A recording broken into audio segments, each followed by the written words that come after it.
Every morning, we open our eyes. All headlines say the same thing. Missiles are flying. Tankers are burning. Warships are moving. Airstrikes continue across the Middle East. The United States and Israel on one side. Iran is on the other side. Dozens of other countries are getting involved. Some analysts are asking a terrifying question. Is this the closest point the world has come to World War III in decades? Because what started as a targeted strike has exploded into something far bigger. And right now, the situation is escalating faster than almost anyone expected. The story begins on February 28. That was the day the United States and Israel launched a massive coordinated military operation against Iran. Thousands of airstrikes hit missile bases, air defenses, and military installations across the country in hours. The goal was simple: cripple Iran's military capabilities before it could threaten Israel or American forces in the region. But wars rarely go according to plan.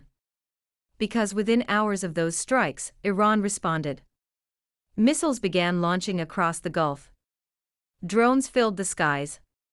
And suddenly, the entire Middle East was on edge. Iran didn't just fire back at Israel. It started targeting American bases across the region.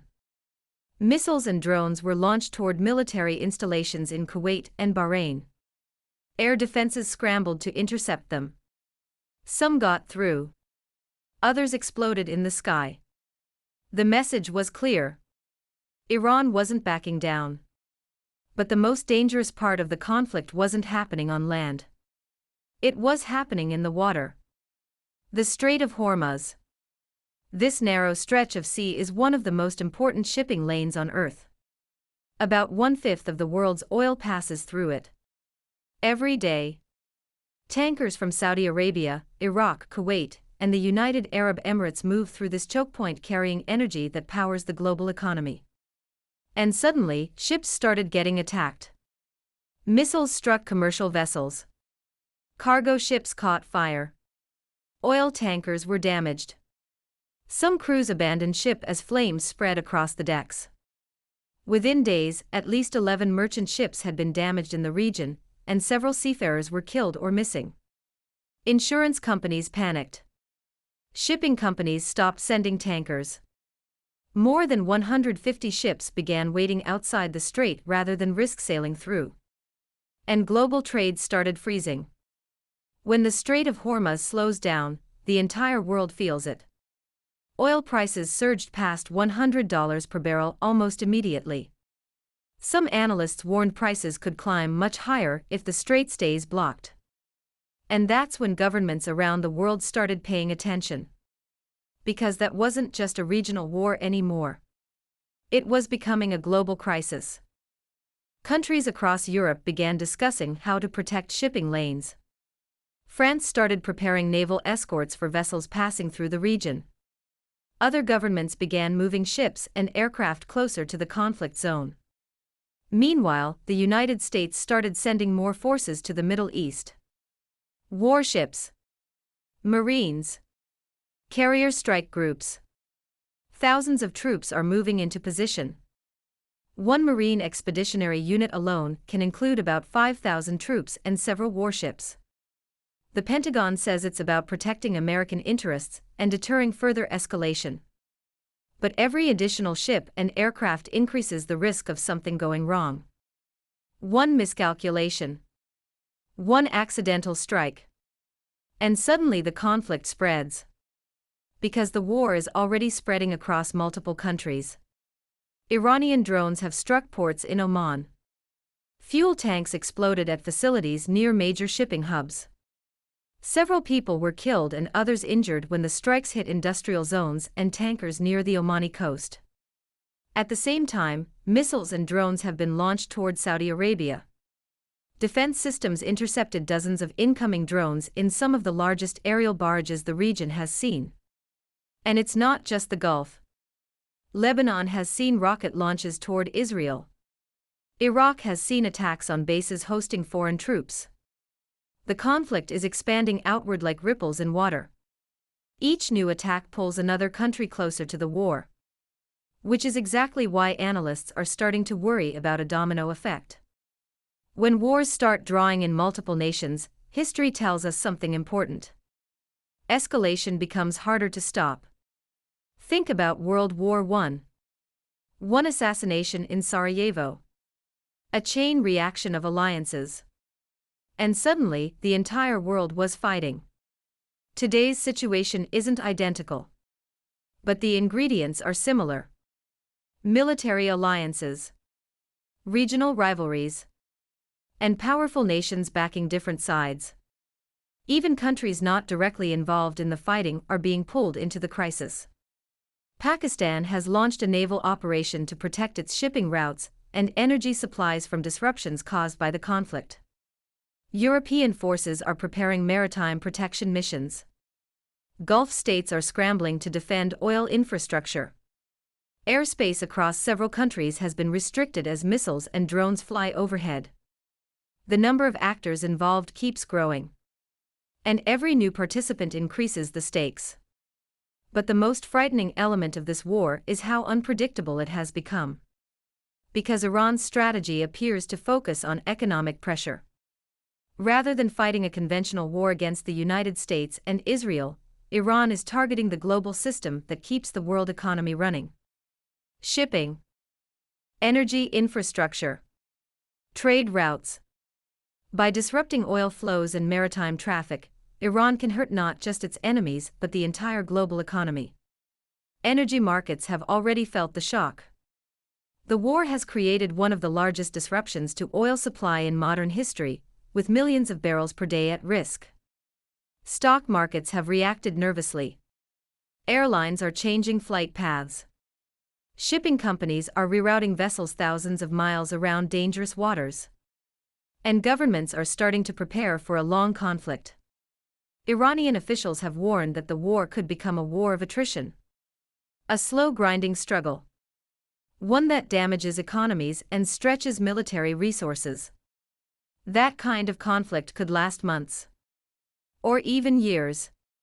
Maybe decades. And the longer it lasts, the more likely it is that other countries will become directly involved. Because the Middle East isn't just a regional battleground. It's where global powers compete for influence. The United States has military bases across the region. Russia maintains ties with Iran and other actors. China depends heavily on oil shipments from the Middle East. Europe relies on energy flows from the Gulf. When instability spreads here, it affects everyone. That's why diplomatic channels are working overtime. Some countries are reportedly negotiating safe passage for ships through the Strait of Hormuz. Others are pushing for emergency talks to prevent further escalation. The United Nations has warned that the region may be approaching a breaking point. But diplomacy moves slowly. And missiles move fast. While leaders debate negotiations, the fighting continues. Airstrikes inside Iran. Drone launches across the Gulf. Naval patrols are increasing across strategic waterways. Each day the conflict continues, the map of the war grows larger. And the question everyone is asking becomes more urgent. How far could the conflict go? Could it really become World War III? The honest answer is complicated. Right now, the war is still mostly concentrated in the Middle East. But what makes experts nervous is the number of major powers with strategic interests in the region. If shipping lanes collapse, energy prices spike worldwide. If oil stops flowing, economies slow down. If economies slow down, political pressure rises everywhere. That's when governments start making desperate decisions. Military alliances could activate. Countries might deploy forces to protect their interests. Navies could confront each other in crowded waterways. History shows that global conflicts often begin with smaller regional wars that spiral outward. World War II began with a regional invasion. The Korean War nearly escalated into a nuclear confrontation. The Cold War produced several moments where superpowers came dangerously close to direct conflict. Today's crisis carries similar risks. But there's also something different about modern warfare. Technology. Drones. Cyber attacks. Missile systems that can strike targets hundreds or even thousands of miles away. Battles can expand much faster than in previous eras. A drone launched from one country can hit another within minutes. Missiles can cross entire regions. Cyber attacks can disrupt power grids and financial systems across continents. Modern conflicts can spread quickly. And sometimes unpredictably. That's why military planners are watching this war extremely closely. They're analyzing every strike, every missile launch, every naval movement, trying to predict where the next escalation might happen. Because the next escalation could change everything. If attacks on oil infrastructure intensify, energy markets could panic. If shipping routes remain blocked, global supply chains could freeze. If a missile hits the wrong target, another country might enter the war. And that's the nightmare scenario. A regional war transforming into a global one. But here's the surprising part. Despite the escalating violence, many experts believe the major powers still want to avoid a world war. Even rivals understand how catastrophic a global conflict would be. Nuclear weapons alone make the stakes far higher than in the past. So while the situation looks extremely dangerous, there are still forces pushing for restraint. Back-channel negotiations. Emergency diplomacy. Military signals meant to deter rather than provoke. The question is whether those efforts will work. Because wars have momentum. Once they begin, they develop their own logic. Each attack leads to retaliation. Each retaliation leads to escalation. And leaders face pressure not to appear weak. That cycle can be very hard to stop.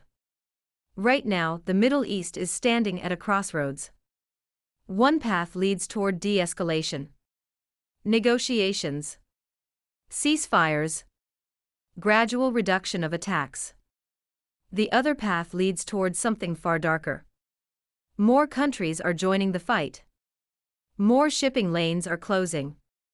More missiles flying across borders. And a regional war transforming into a global one. The world has seen moments like this before. Moments where history balanced on a knife edge. Moments where decisions made in a few hours could shape the future for decades. It could be one of those moments, now.